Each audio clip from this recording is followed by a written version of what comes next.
Olá, para você que acompanha o Entrevistas com o Raniel, muito bom dia, muito boa tarde, muito boa noite, dependendo do horário em que você está vendo essa entrevista a partir desse momento. Fazendo a introdução do programa de hoje, vou falar dele, Washington Ribeiro Araújo. Oitavo filho de pais cearenses, nasceu em Manaus em 68 e chegou aqui na capital em 69, um ano depois. Ele construiu uma história ao lado de 15 irmãos. Estudou na rede pública de Roraima e desde jovem destacou-se pela disciplina, dedicação e responsabilidade. Em 87, olha só pessoal, ele ingressou na Força Aérea Brasileira, aqui na Base Aérea de Boa Vista, e construiu uma carreira militar que incluiu a atuação na instalação do famoso CIVAM, que também destacou-se na carreira proteção ao voo e serviços em diferentes estados, alcançando aí o posto de suboficial da FAB.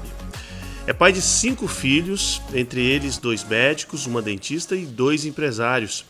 Em sua trajetória acadêmica, estudou antropologia na Universidade Federal de Roraima, processamento de dados, eletrônica pela FAB e concluiu medicina pela Universidade Federal de Santa Maria.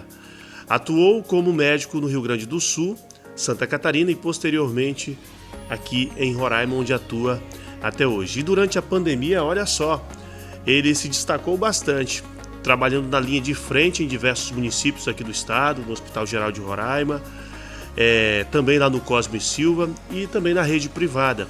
Atualmente ele presta serviços médicos ao governo do estado, atendendo também em diversos municípios. Além da medicina, participa de ações filantrópicas e pratica a caridade, pautando assim a sua trajetória em princípios éticos e no compromisso com o próximo. Com uma vida marcada pelo trabalho, disciplina e serviço à sociedade, o Dr. Washington, meu amigo, esse que está aqui à minha frente, pretende iniciar sua carreira política como deputado estadual, defendendo projetos nas áreas de saúde, educação, segurança pública, acessibilidade, agropecuária, com o propósito de contribuir para o desenvolvimento e a qualidade de vida dos roraimenses. Dr. Washington, tudo bem? Seja bem-vindo. Muito obrigado, meu amigo Raniel Souza. Muito obrigado por abrir as portas do teu estúdio, para a gente estar aqui fazendo esse podcast. Eu tenho certeza que nesse momento você vai fazer algumas perguntas para mim, mas eu acredito que vou passar mesmo por uma sabatina. Já estou me sentindo dentro de uma sabatina. Pode ficar à vontade. Eu quero mostrar para o povo quem é o Dr. Washington. Dr. Washington, a gente fazendo uma breve leitura aí do seu currículo, do seu histórico, a gente consegue observar que o senhor teve uma vida muito intensa até agora, 15 irmãos, ao lado de 15 irmãos. Realmente é uma grande família, né, doutor? Como é que foi essa convivência com os irmãos, assim? Raniel Souza, hoje em dia, uma família tão tradicional como essa minha, equivalente à família do Nestlé, Ainda ontem eu estive assistindo um documentário do Nestlé, coisa linda, e a minha história se confunde mais ou menos com a vida do Nestlé. Sou filho de pais, mesmo pai, nós tivemos 14 irmãos naturais e um deles foi adotivo, foi um indígena, mas a gente não tinha essa, não é porque é um filho adotivo que a minha mãe teve, que ele não era nosso irmão, então ele era irmão sim nosso. Então somos 14 irmãos de mesmo pai, mesma mãe, Então você vê que naquela época Roraima tinha uma taxa de mortalidade infantil muito alta, mas como, graças a Deus, meus pais são pais coruja, eles não deixaram nenhum dos filhos sucumbir. Todos vingaram, O cearense fala vingar, Passou de 7 anos de idade, já vingou. Vai embora, vai pra vida. Então eu vim vivendo, o estado de Roraima desde a década de 60, imagina. Naquela época, Roraima tinha apenas 70 mil habitantes, Boa Vista era uma cidade com 50, 60 mil, o resto do interior todo só tinha 20 mil pessoas, tu imagina só, todos se dividindo nesses 22 mil quilômetros quadrados, que é um estado do tamanho do Rio Grande do Sul. Isso mesmo. Então, daquela década de 60 para cá, eu vim vivendo Roraima, a minha vida é Roraima, Então eu tive a minha adolescência lá no bairro do São Vicente, a gente nunca saiu do lado do São Vicente, sempre tivemos nossos pés fincados lá no bairro de São Vicente. Então eu vi a adolescência, eu vi toda a Boa Vista crescer e depois a população explodiu, passou toda aquela década de 70, depois veio a década de 80, era uma outra realidade, e até chegar à década de 90. Quando virou o século, Roraima já tinha para mais de 200 mil habitantes, beirava esses seus 300 mil. Hoje, com a chegada dos venezuelanos, né, haitianos e vários imigrantes do Brasil inteiro, né, e de outros países como Peru, Bolívia. Então, Roraima explodiu, né? Hoje está chegando a mais ou menos de 700 a 800 mil habitantes, né? E daqui a pouco essa população vai dobrar, vai chegar a mais de 1 milhão de pessoas. Sim. Então você veja bem, nós precisamos modificar a realidade para que aquelas lacunas que foram deixadas para trás, que poderiam ter sido resolvidas em todos esses pilares que eu te mostrei, na saúde, educação, segurança pública, isso tem que ser mudado, nós temos que nos adaptar, porque o estado de Roraima é grande em área, mas a população é pequena, mas vai dobrar. Então nós precisamos modificar essa realidade para que o nosso povo não sofra daqui para frente com tantas mudanças que vão haver daqui para frente no nosso estado. Exatamente. Doutor, vocês vieram, o senhor nasceu em 68, em 69 já estava em Roraima. O que motivou a sua família a vir para cá naquela época? Na realidade era para eu ter nascido em Barcelos, no Amazonas, né? Mas aí o meu pai veio para Boa Vista, né? Recebeu uma cartinha do meu tio, que era irmão da minha mãe, e o meu tio disse: olha, Anacleto, não vá para Barcelos, vem para cá, para Boa Vista, aqui tem melhores condições de vida para você levar a tua família, que é muito grande, são 7 filhos, agora vai nascer mais essa outra criança que seria eu, né? Então, manda esse rapazinho nascer em Manaus e depois que ele nascer, vem embora para cá. Mas por que não nascer em Boa Vista, né? Não, porque é muito difícil você vir navegando no Rio Branco para cá, que é muito perigoso. Então não tinha estrada naquela época. Naquele tempo era só isso. A 174 era inacessível. Não existia. Tinha que ser pelo Rio Branco, né? Então o Rio Branco era a estrada de Roraima, a principal estrada de Roraima, era o Rio Branco. Então a minha mãe voltou para Manaus, foi onde eu nasci. Aí quando foi logo no outro ano, quando eu já estava desmamado, mas ainda um pouco no colo, né? Desmamado? Viemos para cá. Eita, eu posso doutor. dizer desmamado, né? A gente entende, né, doutor? Na realidade eu brinco, né? Porque assim, eu falo desmamado porque assim, até o 6º mês uma mulher tem que amamentar seu filho, por favor. Se não tiver contraindicação, ela pode. Agora, a amamentação é ideal até os 2 anos de idade, né? Então, eu mamei até os 3 anos. Eita! E mamou muito, olha. Muito. Doutor Washington, minha mãe, né? O senhor é especialista, o senhor é clínico geral, certo? E assim, mas só que o senhor entende muito de infectologia, né? Quais são as principais doenças infecciosas hoje aqui no nosso estado? Certo. Na verdade, eu fiz medicina na Universidade Federal de Santa Maria, lá no Rio Grande do Sul, né? Aquela que teve a Boate Kiss. Inclusive, era bom a gente fazer um podcast falando sobre a Boate Kiss, sobre a minha atividade. O senhor morou muito tempo lá em Santa Maria? Ah, vi quase 20 anos, né? Morei lá. Fiz uma vida no Rio Grande, lá no Rio Grande do Sul, mas nem por isso eu tirei os pés de Roraima. Eu sempre tive a minha casa, o meu sítio, a minha fazenda. Não vou chamar de fazenda, né? Mas o meu sítiozinho lá no Cantar. E qualquer dia a gente vai lá comer a galinha caipira. Vamos lá, pô, lá tem muito, tem bastante. E daí, assim, olha, aqui na medicina, eu aprendi de tudo um pouco, de todas as áreas eu aprendi alguma coisa, né? Mas eu fiz em Porto Alegre medicina do trabalho. Então, eu sou um médico trabalhista e trabalho aqui no estado de Roraima como clínico, né? Trabalhei em todos os municípios e atuante desde 2010. Desde 2010 que eu atuo no estado de Roraima. Então, eu ia para o Rio Grande do Sul, tirava um tempo lá, uns 10, 15 dias, e pegava o voo, voltava para Boa Vista. Então eu trabalhava Rio Grande do Sul, Boa Vista, às vezes Santa Catarina, Boa Vista, e ficava na ponte aérea Boa Vista, Rio Grande do Sul. Né? Então, atuando assim, dentro do estado de Roraima todo, eu aprendi um pouco de cada área, né? Infectologia também, eu aprendi muitas coisas. Principalmente porque o senhor passou pelo período da Covid-19, né? Com certeza. Essa epidemia aí que assolou a humanidade, né? E assim, eu costumo dizer que quando o profissional vem, não só o profissional da medicina, mas quando ele vem atuar na região amazônica, ele tem que se adaptar. O senhor, por exemplo, vê praticamente todos os dias uma realidade completamente diferente, que é uma realidade que tem em São Paulo, em Porto Alegre, nessas grandes cidades aí, né? Aqui, por exemplo, o senhor atuou em áreas indígenas, já atuou em comunidades indígenas, áreas rurais, atua até hoje, né? Eu sei que o senhor é muito famoso no Baixo Rio Branco. Ah, com certeza, né? Muito famoso por lá. Baixo Rio Branco não só trabalhar, né? Eu também vou pescar, porque é muito bom pegar um peixe, bater foto, soltar no rio, porque tem que soltar, o senhor ainda solta, é? Ah, tem que soltar, né? Às vezes, pra gente pegar de novo. Depende dependendo do tamanho do peixe. A vontade que dá não é comer o peixe, não é pegar e ver o bichinho morrer e jogar lá. Não, a vontade é de ver ele se mexendo, mas assim, ó, não pode deixar ele muito fora d'água, tem que soltar logo o bichinho. Eu gosto de pescar, ver ele se mexer, depois ver ele fritar. Não, mas nós temos que pegar. Mas é esporte, né? É o esporte. É esporte. Eu gosto. Pois é, nessas atuações que o senhor fez em comunidades indígenas, em áreas mais afastadas da capital, né? Porque trabalhar na capital não é uma coisa. Agora você, no Baixo Rio Branco, em outros municípios mais longe, é completamente diferente. Isso vai da logística, do transporte, isso tudo inclui. O que o senhor achou de mais dificultoso nessas estadias suas? Olha, de tudo um pouco. A acessibilidade no estado de Roraima, você sabe muito bem que existem muitas limitações para você chegar em um determinado município ou em uma comunidade à distância, você encontra 1001 dificuldades. E chegando nesse lugar, você vai ver que a realidade é totalmente outra da capital, porque às vezes falta recurso, não tem médico, não tem profissionais de saúde. Então você chega numa comunidade e você fica pasmo de ver tanta necessidade do povo local, né? Tem comunidade aí que nunca viram um médico passar por lá por frente.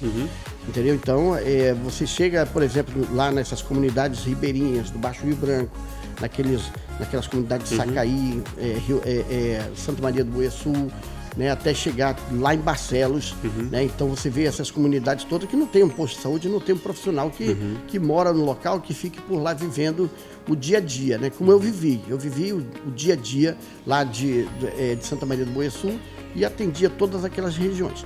Mas também eu atendia lá do outro lado do estado, no Iramutã. O Iramutã precisa melhorar aquela acessibilidade. A rodovia que chega até depois do centro, vai dar uns 140 quilômetros mais ou menos, indo para Pacaraima, você entra no Surumu adentro e vai embora até... Estrada de chão. Vai embora. E a estrada de chão é bem precária mesmo, só você indo até lá para ver como é que é. Então você pega daquela entrada que vai para o Surumu até realmente a cidade de Uiramutã, são 180 quilômetros. 180 quilômetros com o teu carro quebrando. E você pode ter até uma Caterpillar, mas vai quebrar, porque tem muitos buracos, costelinha de vaca, muita pedra, até chegar até lá, você imagina. É muito chão. Socorro não tem na estrada. Mas nem pensar, não tem posto de combustível, nada. Enche o tanque do seu carro, porque não tem posto de gasolina. É preocupante, né, doutor? Você chega até aquelas comunidades ali nas placas, aquela região ali, até ali é tudo muito precário. Mas não é só pro lado do Iramutã. Se você for para lá pro lado do lado do Taboca, no Cantar ali, também tem uns trechos também que não tem asfalto, não tem acostamento. Aí o que acontece? Muitos acidentes. E as estradas que nós temos o asfalto, faltam acostamento. E esses acostamentos são motivos de vários acidentes que ceifam a vida de muitas pessoas. Isso é lamentável, né? Eu presenciei agora uns dias atrás, um acidente muito feio que aconteceu aqui na rodovia que liga Boa Vista ao Alto Alegre. Na 205. Isso só por causa do acostamento que não tem. Se tivesse o acostamento, não tinha acontecido aquele acidente, não teria ceifado a vida daquelas pessoas. RR 205, ali é realmente perigosa, muitos acidentes já aconteceram ali. O senhor falando de interior, a gente sabe que o interior enfrenta dificuldades imensas na saúde, né? Principalmente na saúde, porque a gente vê esse desprezo, né? Não é de agora, de muito tempo. Muito dinheiro tem para a saúde, só que isso parece que não chega até a ponta. Mas, já que o senhor citou muito o Baixo Rio Branco aí, eu morei muito tempo no Pará, na década de 80, e naquela época a malária assolava determinada região, principalmente o oeste do Pará. Aqui em Roraima, a malária ainda é uma preocupação? Com certeza você tem muito subdiagnóstico, né? Até porque muitas vezes a pessoa passa na entrevista médica, passa uma coisa para o médico e o médico pensa em uma determinada patologia. Eu estou com dor de barriga, eu estou com dor de cabeça, febre. Só que a pessoa esqueceu de falar o principal. Doutor, eu vim de um lugar que tem muita malária.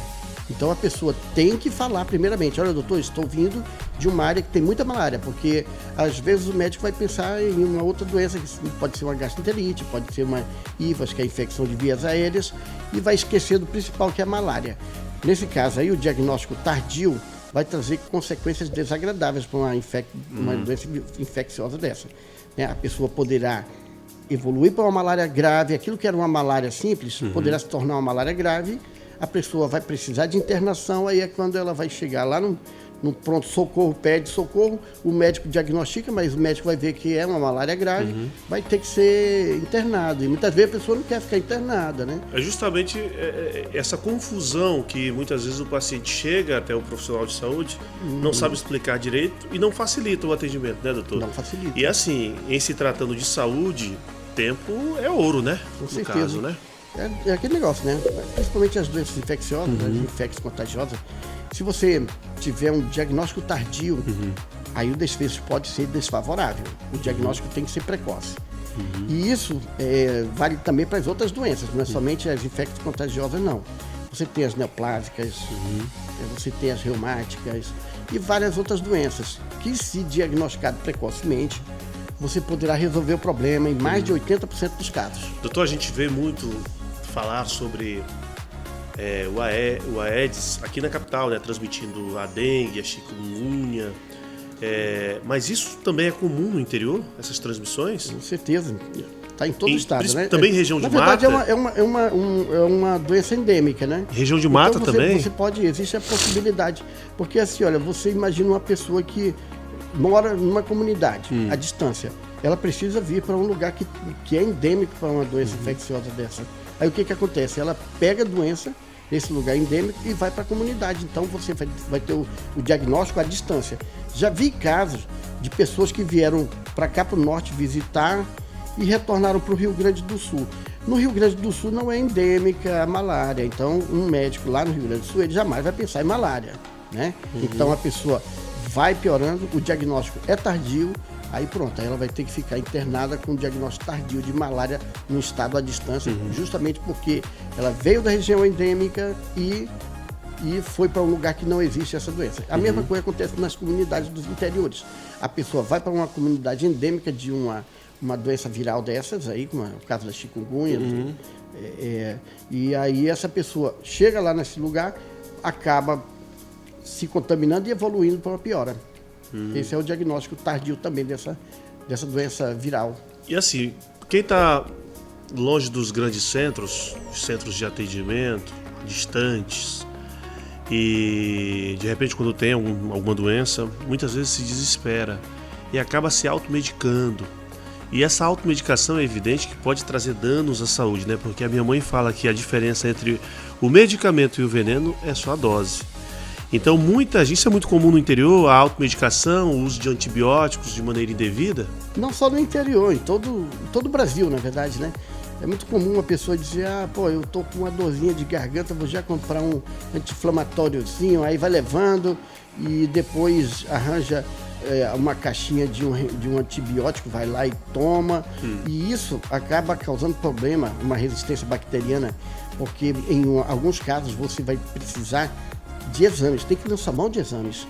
Você imagina uma pessoa com uma infecção urinária. Então, ela acha que está com infecção urinária, achou um remedinho ali e diz, poxa, eu vou tomar esse antibiótico aqui. Ela toma. Só que ela não sabe que aquela bactériazinha, aquele micro-organismo que está causando a infecção é resistente àquele antibiótico que ele tem em casa. Então, é necessário que a pessoa procure um médico, o médico vai pedir, além do exame de urina normal, aquele simples, peça também a urocultura, porque é ali na urocultura que você vai ver qual é o germe que está causando a infecção, causando a doença, e também qual é o antibiótico certo para combater aquela infecção. Então você viu que não é tão fácil assim. Não é o antibiótico genérico para tudo, para todas as infecciosas. Você tem, para cada infecciosa, você tem um antibiótico correto. E isso é feito através de exames. E pensando nessas comunidades, doutor, mais distantes, que são mais vulneráveis, com toda certeza, quais são as medidas mais simples de prevenção que o senhor indica?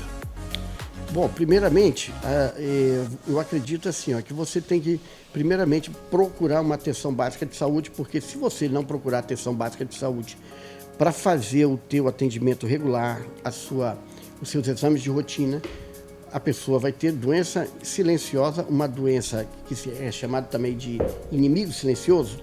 Aí um dia sucumbe a essa doença, aí procura o quê? Pronto atendimento. Chega no pronto atendimento, enquanto o pronto atendimento lotado, aí os profissionais de saúde vão respeitar aquele protocolo de Manchester, né? E daí, seguindo o protocolo de Manchester, eles vão ver que essa pessoa vai ter que ir para atenção básica. Se ela tiver realmente muito ruim, ela já passou um tempão ali naquele pronto atendimento, ela vai ser encaminhada para um hospital e lá no hospital ela não vai ter especialista, não vai ter nada, a fila é longa, a espera é grande e aí essa pessoa tende a piorar. Então eu recomendaria, primeiramente, chegar lá no posto de saúde, bater um papo com o pessoal, para qualquer faixa etária, isso é válido, tá?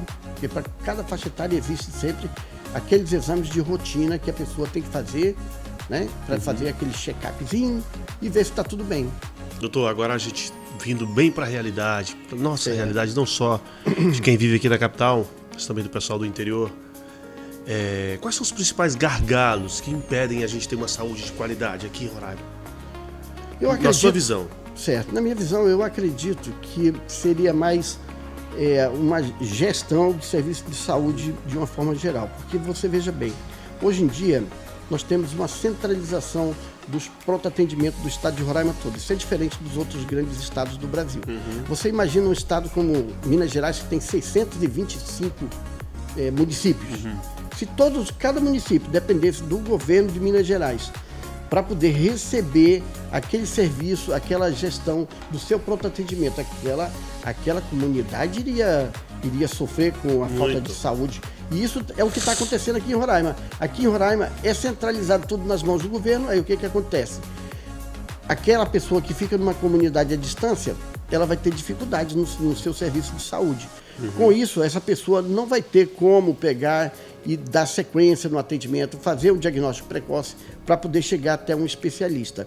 Então, eu acredito que fortalecendo o gestor público municipal, né? Você retira das mãos do governo essa responsabilidade de pronto atendimento, que é o pronto atendimento em cada um dos municípios, coloca nas mãos do gestor público municipal, bota para a prefeitura.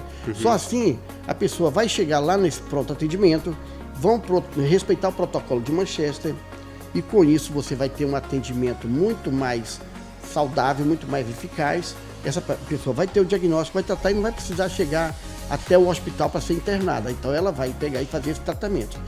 Ou então dali ela vai chegar na atenção básica de saúde e outra. O paciente vai estar lá perto do prefeito, então ele vai cobrar lá a distância do prefeito. Agora, se existe uma lacuna lá dentro desse município e o serviço de saúde está com o gestor público estadual, fica difícil para aquela pessoa lá naquela comunidade cobrar do gestor público, porque não é de responsabilidade dele, é de responsabilidade do Estado. Então, eu acredito muito que se a gente pegar e fortalecer mais os serviços de saúde nos interiores, deixar mais fortalecido também o nosso gestor público municipal, eu acredito que o serviço vai ter mais eficácia. O senhor, como candidato a deputado estadual, essa é uma das propostas? É uma das propostas. Eu não vou desmerecer os outros colegas que estão lá, deputados, mas eu acredito que essa é uma das propostas que eu vou lançar, porque eu vejo que vai desafogar muito o serviço de saúde aqui no estado de Roraima. Isso, você olha, mais de 80% de atendimentos em pronto-socorro e UBS são resolvidos pelo clínico. Não precisa chegar até o especialista para poder resolver, entendeu? Então, se você fortalecer isso que eu estou falando, fortalecer o gestor público municipal, né, colocar uma secretaria de saúde bem forte, você vai ter melhoria no atendimento básico de saúde, nos pronto-atendimento e o povo vai se sentir mais satisfeito com isso. Isso inclui também a valorização do profissional? Com certeza. O profissional ele tem que ser mais valorizado. Eu já vivi na pele o que é você chegar... Não tem essa coisa linda que você está vendo aqui, o friozinho lá na mesa deles não, entendeu?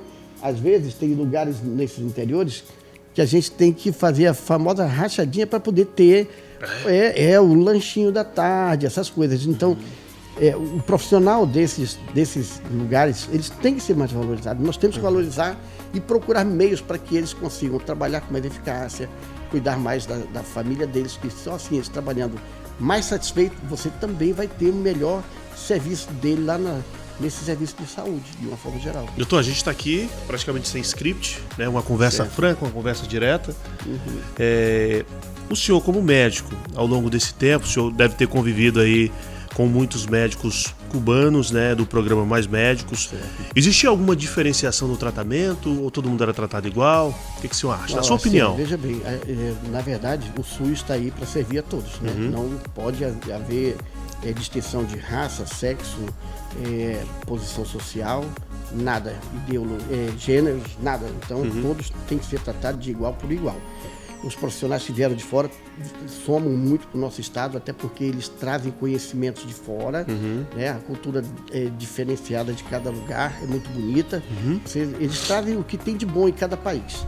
Né? Se você pegar e for consultado por um médico peruano, por exemplo, vá com muito amor e carinho, porque tem muitos médicos peruanos trabalhando muito bem aqui no estado de Roraima. Não vou citar nomes, mas família Coila, um abraço aí para o Richard, né? Para o Dr. Walter. E tenho também amigos venezuelanos, médicos venezuelanos, Dr. Rony lá em Caracaraí. Um abraço para você, meu irmão. Esse pessoal todo, desculpa se eu não citei mais nomes aí, eu lembro de todos os colegas estrangeiros que trabalham comigo, que trabalharam. Eu queria lembrar de todos os nomes e eu iria ter o dia todo para falar de tantos nomes, né? Mas eles vieram para somar, o pessoal cubano, eu tenho muitos amigos médicos cubanos, muitos mesmo. O pessoal veio para somar e eles são muito inteligentes, assim, uma inteligência espetacular, né? Maravilhosa, eu gosto muito desse povo. Que maravilha essa união, que maravilha mesmo. Doutor, é o seguinte, eu vou fazer um pinga-fogo aqui. Pode fazer. O senhor vai responder em no máximo 3 palavras, tá bom? Eu estou preparado para sabatina. Tá preparado? Bem preparado para sabatina. Ele veio de fato preparado, né? E outra coisa, doutor Washington, antes da campanha terminar, eu quero que o senhor volte aqui novamente para a gente trocar ideia, o senhor expor alguns dos seus projetos, das suas propostas, tá? Sem problema nenhum. Só não pode falar número e nem pedir. Na hora que você pegar e quiser me chamar, mas tem que preparar esse estilo de novo, na hora que eu voltar aqui, por favor, que eu adoro aqui o feijão. Gosta mesmo, doutor? Eita. Que bom. Então bora lá, doutor Washington. Tá preparado pro pinga-fogo? Tá sabatina, eu tô preparado a toda hora, meu irmão. Vamos lá. Roraima, o que representa pro senhor? O meu paraíso.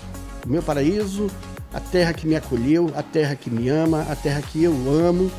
É por isso que eu pretendo fazer o meu melhor, servir para o povo de Roraima todos os dias da minha vida. Eu quero fazer o meu melhor para o estado de Roraima e eu tenho certeza que aqui no estado de Roraima, que é o meu paraíso, eu vou realizar o meu sonho, que é ver uma Roraima fortalecida, o povo de Roraima feliz, vendo essas lacunas que foram deixadas no passado sendo preenchidas, problemas de saúde serem resolvidos. Família. Minha família é muito grande. Eu sou suspeito de falar porque quando eu disse que queria ser da Força Aérea, me apoiaram. Quando eu queria ser médico, eles me apoiaram.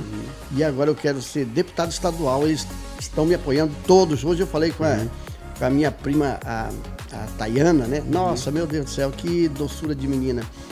Né? E o meu primo Carlos, já tomei um café com a minha irmã Célia. Eu tenho muitos irmãos, só os outros irmãos não fiquem por cima. Eu vou tomar 15. Café com vocês todos, né? Ainda são 15? Estão todos vivos? Olha, na verdade, alguns já partiram para o Oriente Eterno, né? Porque é o destino, né? Mas eles estão lá do lado da minha mamãe, do meu papai. Né? E quem sabe eles não estão aqui me olhando também, né? É isso mesmo. Eu acredito muito nisso. Uma boa lembrança. Olha, eu lembro muito assim dos meus pais, viu? Meu pai falando, meu filho, vou te ensinar uma coisa. Nunca você conheceu fome graças a nós. Portanto, se você um dia vê uma pessoa com fome ou com sede, alcance um prato de comida para ela, alcance um copo d'água. Porque não deixe uma pessoa dizer que está com fome na sua frente. Resolva esse problema. Isso eu tenho feito todos os dias. Todos os dias eu pego vejo uma pessoa ali precisando comer alguma coisa, vou lá, pago. Então essa lembrança que eu tenho dos meus pais, eles maravilhosos, eles me deixaram um legado de pessoas realmente trabalhadoras, honestas. Nunca vi meu pai embriagado na minha frente, nunca vi meu pai maltratar minha mãe, nunca vi meu pai maltratar um animal. Eu acho que eu tenho essa boa lembrança. Eu acho que a gente fica para a vida isso aí. Hoje, se o senhor pudesse olhar para ele e falar uma frase, qual seria? Eu te amo, meu pai. Te amo, assim como eu amo minha mãe também e a minha família. Isso aí. Agora, considerações finais. Eu quero que o senhor olhe para aquela câmera, fale direto com o nosso público. Diga qual é o seu propósito para esse ano, né? E fica à vontade. Daniel Souza, eu quero falar para o meu público, meu povo de Roraima, que eu, Dr. Washington, estou sim preparado para entrar na Assembleia Legislativa no ano que vem. Não é um sonho, é uma vontade de servir para vocês, para você que está em casa me ouvindo, para todos que estão nos ouvindo agora, nesse momento.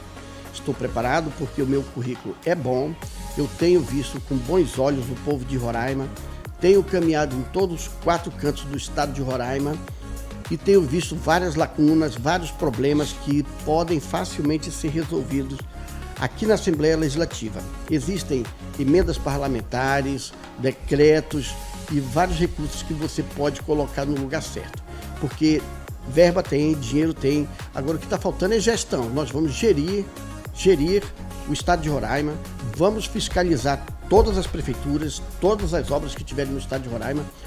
Vou colocar aquele chapéuzinho de engenheiro e vou entrar em todos os lugares. Quero ver como é que anda as condições de serviço dos nossos profissionais de saúde, ver se existe saúde em todas as comunidades, ver quais são as lacunas, entrar e fazer o meu melhor. Portanto, não esqueça, Dr. Washington 2026 e, se Deus quiser, estarei lá em 2027 a partir de 1º de janeiro. Agora, em 4 de outubro, não esqueçam, vá fazer a sua parte. Vote com consciência, porque o estado de Roraima precisa de você e precisa que você tenha consciência e tenha que votar com satisfação, escolhendo o que é melhor para você, para a sua vida, para o seu estado, para o seu país. É isso aí. Tocha, quero agradecer mais uma vez, tá, a sua presença aqui e já reforçar o convite para o próximo encontro, tá, aqui no Entrevistas com o Raniel. O senhor sabe, portas abertas aqui para o senhor, né? E muito obrigado. Tá ok, Raniel, estou sempre aí à disposição, sempre de pé e à ordem. E quem quiser tirar alguma dúvida com o Dr. Washington pode entrar no meu Instagram, é Dr. Washington RA, né? Pode tirar qualquer dúvida. E se quiser bater um papo comigo, pode me chamar, é só fazer uma galinha caipira, né? Olha, tô ali, eu quero ser convidado também. Forte abraço, pessoal. Valeu, doutor. É isso aí. E para você, meu muito obrigado. Até a próxima.